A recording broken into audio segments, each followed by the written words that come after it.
You're listening to Ask the Expert on Sprott Money News. Hello and welcome back to this month's Ask the Expert. I'm your host, Jeff Rutherford, and online with me today we have a man who needs no introduction, Dr. Gloom Dr. Marc Faber. Hello, Marc. How are you doing today, sir? Fine. Thank you very much. And yourself? Wonderful, wonderful. Thank you for joining us. We really appreciate that today. It's my pleasure. So right now, Marc, we have a number of questions from our listeners. As I'm not sure if you know, but all the questions here are questions submitted by our listeners here at Sprott Money. And let's get it started and see what you have to say about these topics. So firstly, it has been explained that the advantage of the U.S. dollar being the world's reserve currency is that the U.S. government can print dollars it needs to pay its bills. Bonds are purchased by investors, both domestic and foreign, and the Fed creates money out of thin air. Why don't other countries use their own central banks, printing presses, to buy their own bonds and then use the currency they get from selling their bonds to buy U.S. dollars and then pay off the debts that they owe? Well, basically, if the U.S.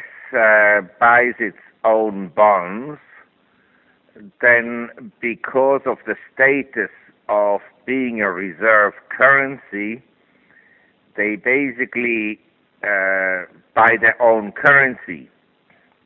If foreign governments would start to ease massively, then I suppose the currencies would weaken.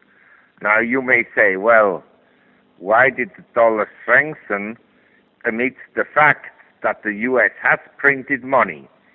Well, there are some reasons. First of all, maybe the U.S. dollar is not the ugliest among the several sisters. And two, because of the increase in oil production in the United States, the trade deficit has narrowed. And so the dollar can be strong for a while. I don't think it will last, but the consensus is that the dollar is the strongest currency around. And if other countries, say if Thailand or if Singapore or Indonesia would start to print money, then they would weaken their currencies, or that would be the perception. Now, you had mentioned oil as well, sir, and the next question is kind of along the same lines of that. With a slowing world economy that has led to a slowdown in oil demand, what do you think is the long-term future of oil? Likewise, if oil prices rise again, would you recommend buying Russian oil stocks? Well, my view is there are many explanations for the weakness in oil, including some theories that Saudi Arabia wanted to weaken Russia, or the shale oil production in the U.S., or Iran, and so forth. But my view is that the decline and sharp decline in oil prices signals a weakening global economy. Now, in the last few days, I've received many reports by brokerage firms and banks and so forth. They all think that next year the economy in the world will be stronger than in 2014. This would not be my view, given A, the low yields on government bonds.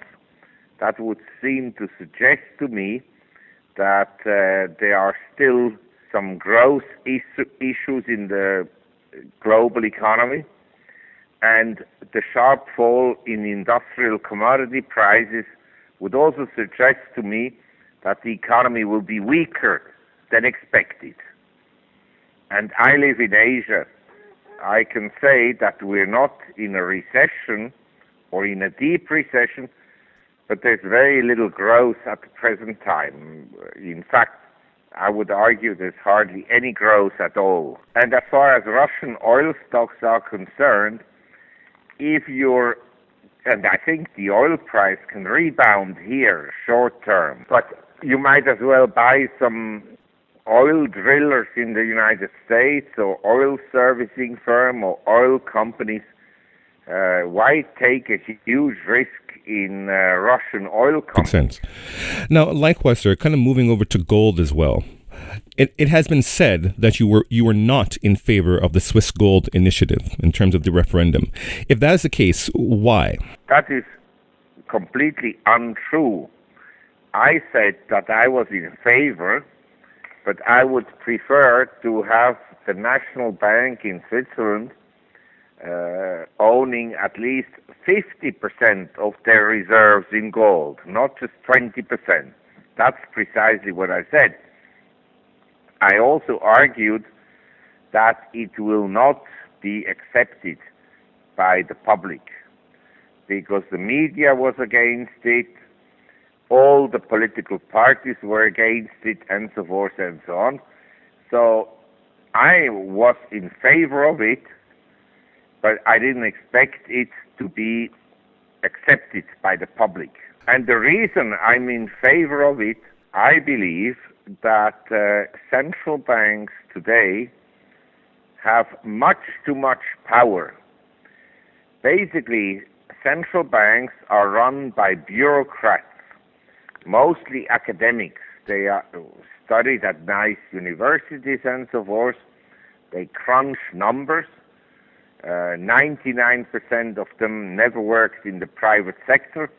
And to these people, you give the authority or the largest authority to run the world with monetary policies. That I will never understand. And I met many central bankers in my life. I would never give any dollar to them for management. Now, kind of sticking along the same line, sir, in terms of, I guess this is more of a geopolitical question from one of our listeners. The question is, do you still consider the regimes of supposedly democratic Western nations to be legitimate? If not, what do you think is necessary to restore legitimate government in the Western world? Well, this is a very interesting question because we have to ask ourselves, what is a legitimate government? Today, we have a government, basically in the Western world, that has more voters who receive something from the state than people that actually pay for it.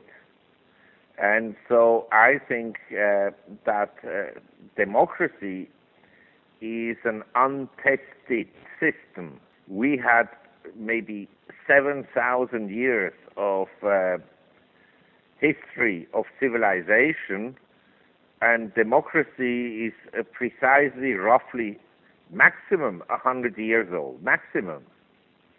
Because in many countries, full democracy was only introduced less than 100 years ago. Before, only a few people could vote, and the country that basically invented democracy, Greece, only certain citizens could vote, not everybody. Right. And so I'm asking myself, historically seen, we have to see the outcome of democracy. I don't believe it will be a good outcome, but anyway, different people may say, okay, all governments are bad, but democracy is the best. I'm not sure about that, because I've seen in Asia, Japan in the 70s, 80s, and South Korea 70s, 80s, Taiwan 70s, 80s, Singapore until today, Hong Kong until today. These countries never really had democracy, but they prospered. Now you may say, well, there were some unusual conditions because of this and that and so forth.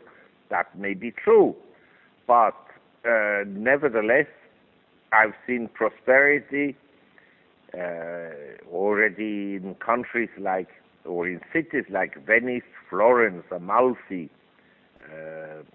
Siena, develop, and they didn't have democracy. In the German towns where prosperity developed, the trading towns, the Hanseatic towns, they never had democracy. So I'm not sure that democracy is the best system. I'm not saying that it's not necessarily the best system, but it's not yet proven. It's just that society says democracy is good, but maybe it's a farce. Does your vote have any impact? I mean, I suppose it kind of goes back to human nature in that sense. In other words, people are going to be people. So even in the system in communism where there's kind of this idealized equal opportunity, people are going to be people. Greed takes over, and then we have what we have happening today, as you mentioned, with central bankers. The problem with communism was that the whole economy was run by the government. In other words, essentially, the whole economy was 100% government. That was the problem. In Singapore, we had a leader for the last, essentially, 50 years, and he's done a great job. And in other countries also, we had great leaders. But the issue really is, how much government do you want? How much transfer payments do you want? Mm-hmm. In my view, a small government is the best. Maximum, say, 15 to 20% of GDP. But now in the Western world, we have, through all the transfer payments, governments that are close to 50% of GDP, and in some countries more than 50% of GDP. Mm-hmm. So you have socialism. You no longer have, and I'm not suggesting that the capitalistic system is the best, but probably of all bad systems, it is the best. Now let's take a look now, kind of going back to precious metals. And our next question is, will the U.S. put a windfall profits tax on gold and silver once these metals begin to break out? What should be done if this occurs? Well, I think this is again a very good question, because I'm sure this will happen. Not just the profit tax. I think the U.S. government, when gold really starts to move, will take it away.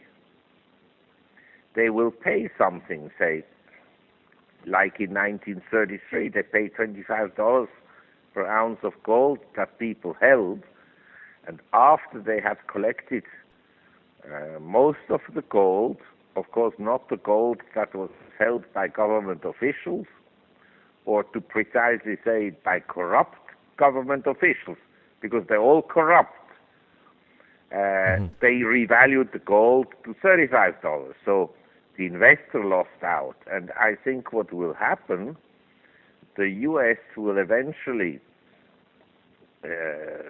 under some kind of an excuse, whether it's terrorism or whatever it is, expropriate gold. They'll pay, say, at today's price, $1,220 an ounce, and then they'll go to the ECB.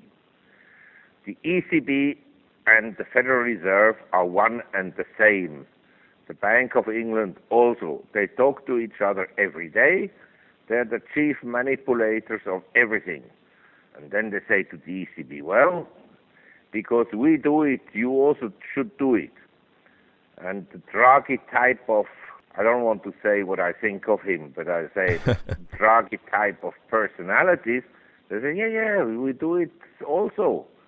And then the Bank of England, of course, will do it also. Then they knock on the doors of the Swiss and say, you Swiss, you also have to do it. And the Swiss, they have no backbones anymore. The Swiss will say, okay, we also do it. And so the threat is really for an investor is, where do you store your gold?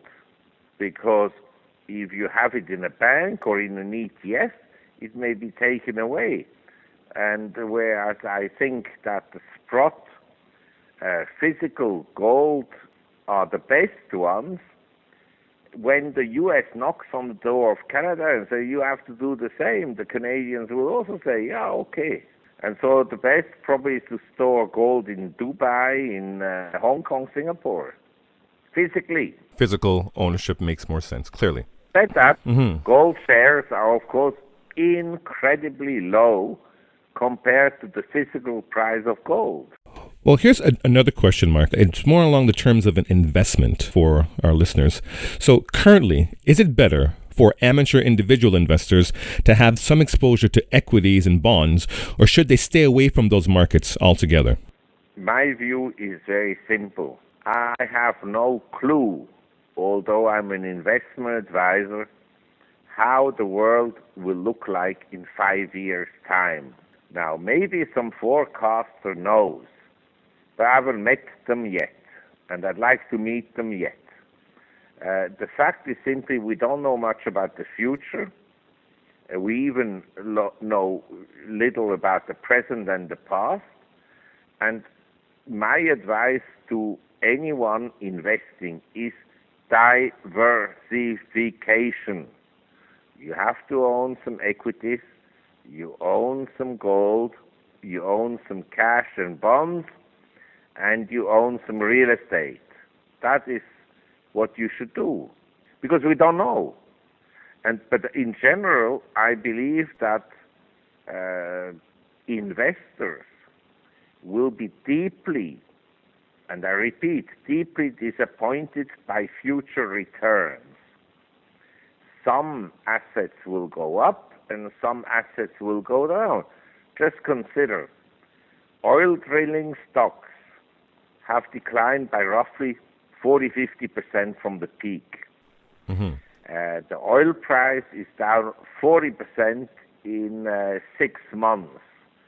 We have a lot of volatility. If you owned your assets in Japan, in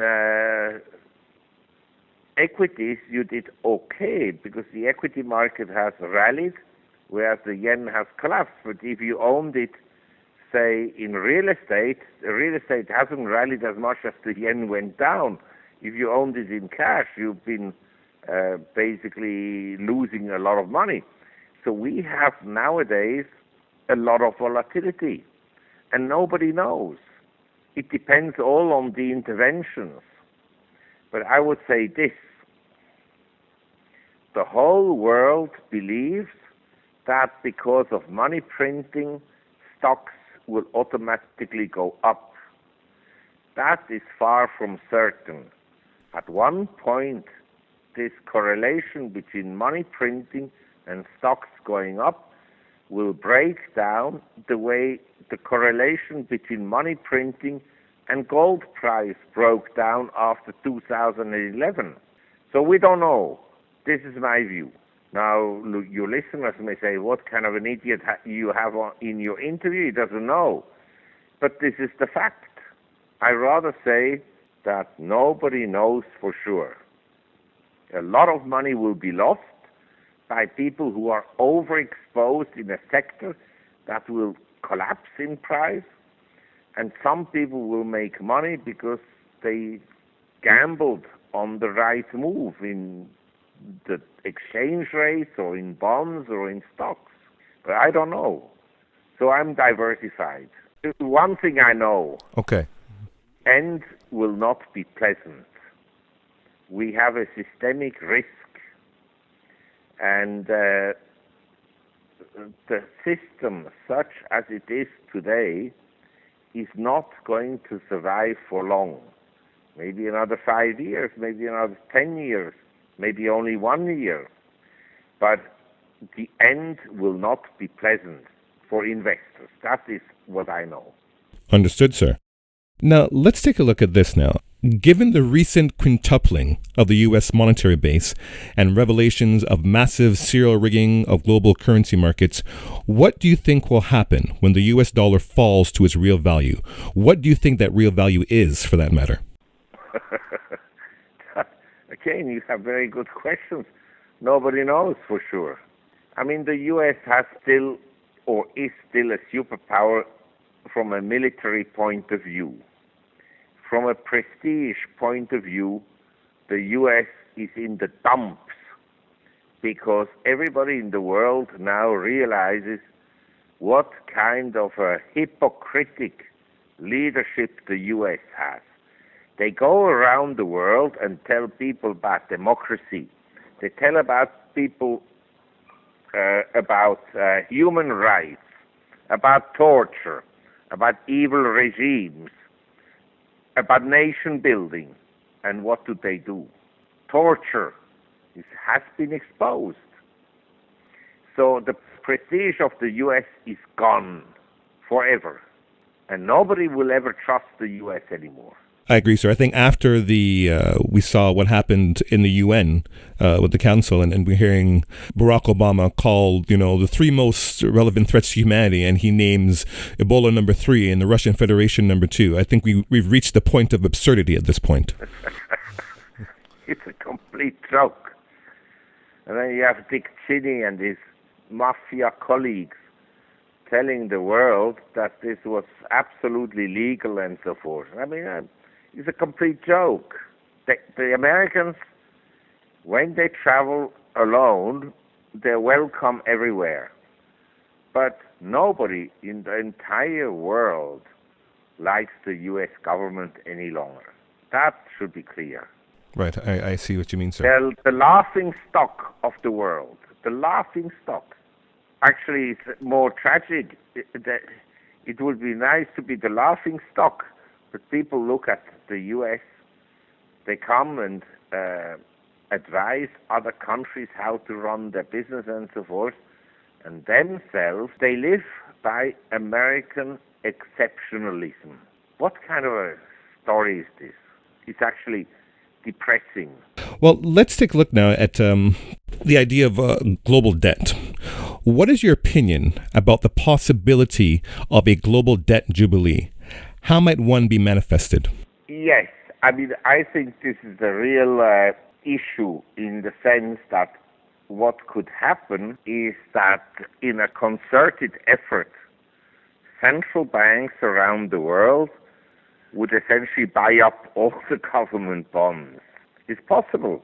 We don't know.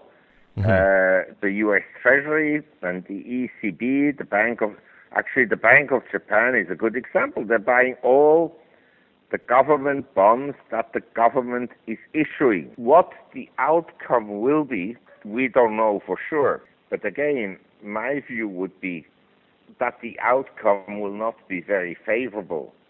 At some point, yields on bonds will go up. Now, you may say, okay, if the government buys all the government bonds, how can yields go up? Well, they can go up because there is a lot of debt outstanding already.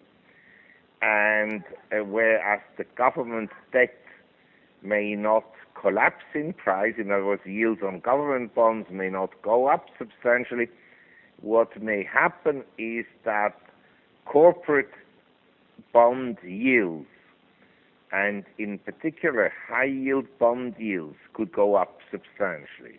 But I'm just trying to say, in my view, the current regime run by central bankers is not going to end well.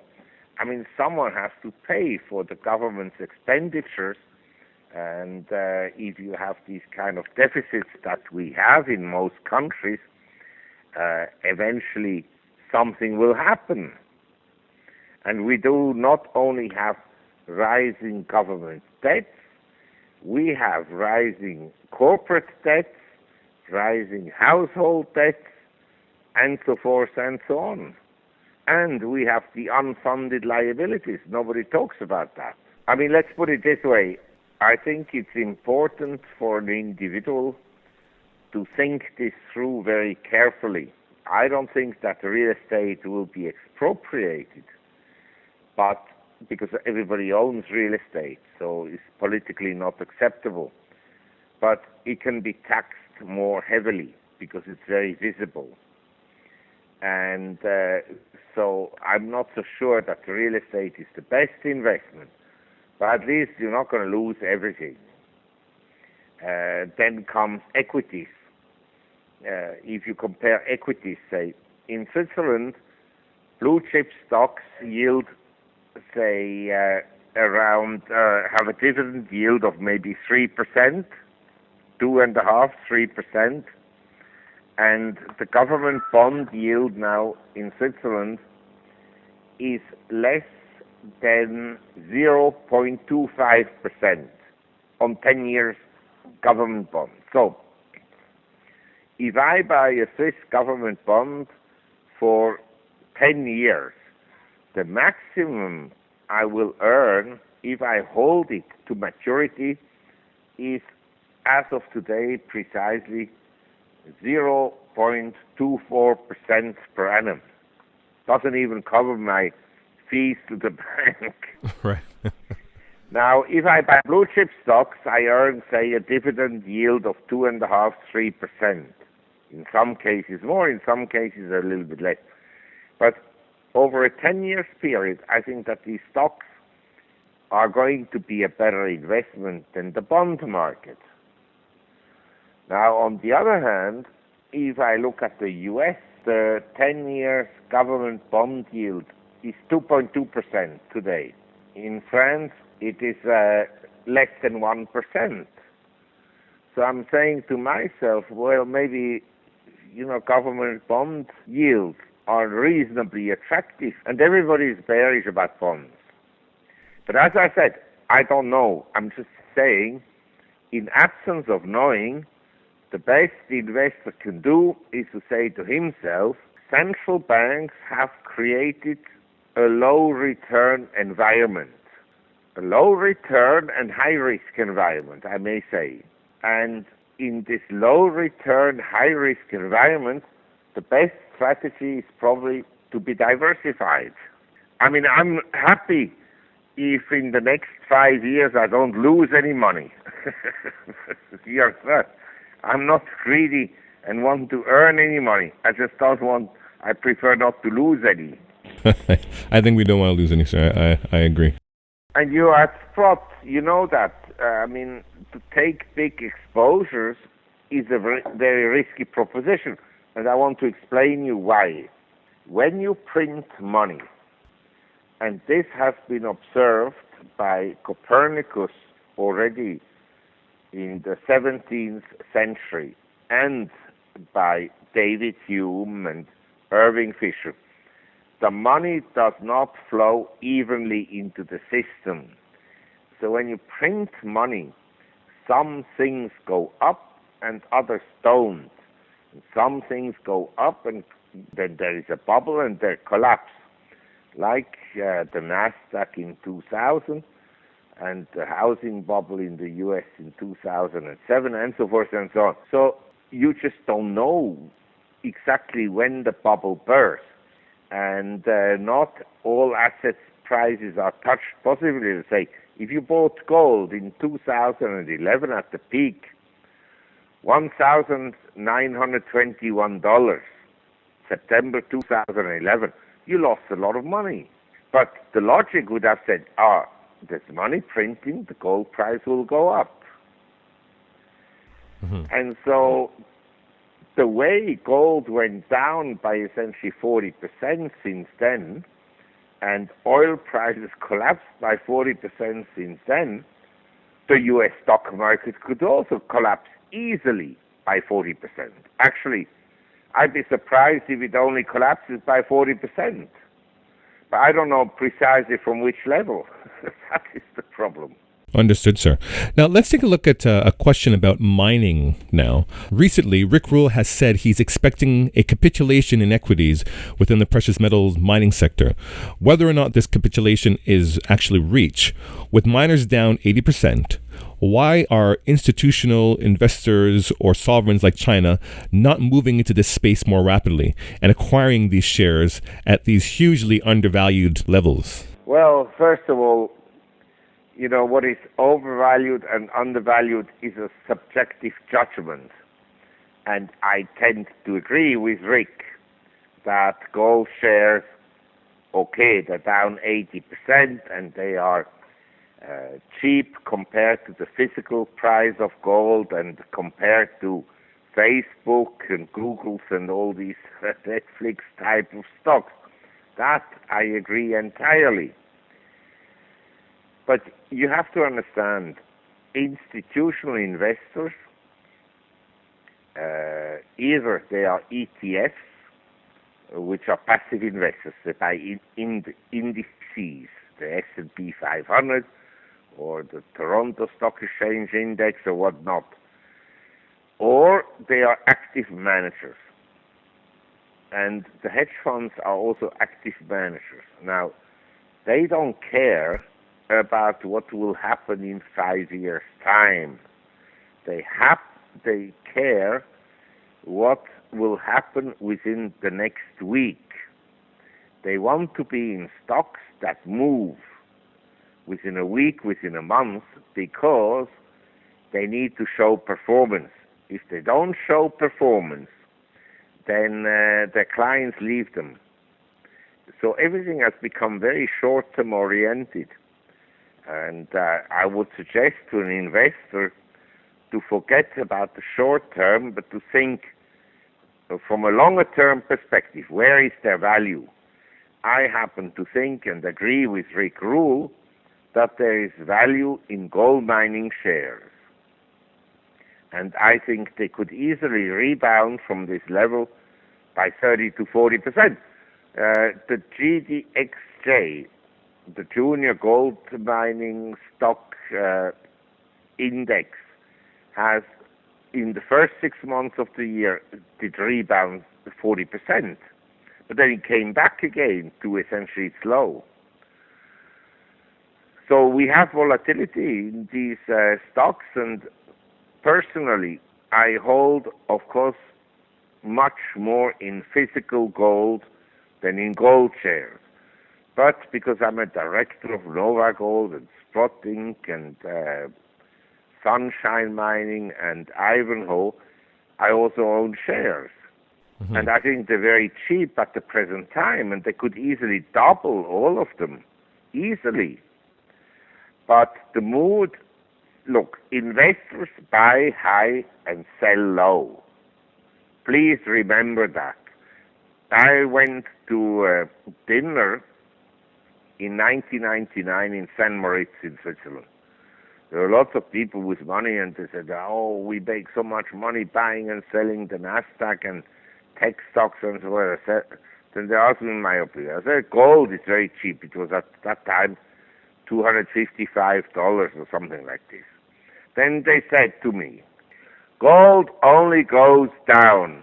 Because, yes, it had gone down from $850 in 1980 to $255. But I told them, because it only goes down, it interests me to buy it because it's a neglected asset class. Now, I don't know, maybe gold goes still to $800 and maybe not. I don't think so.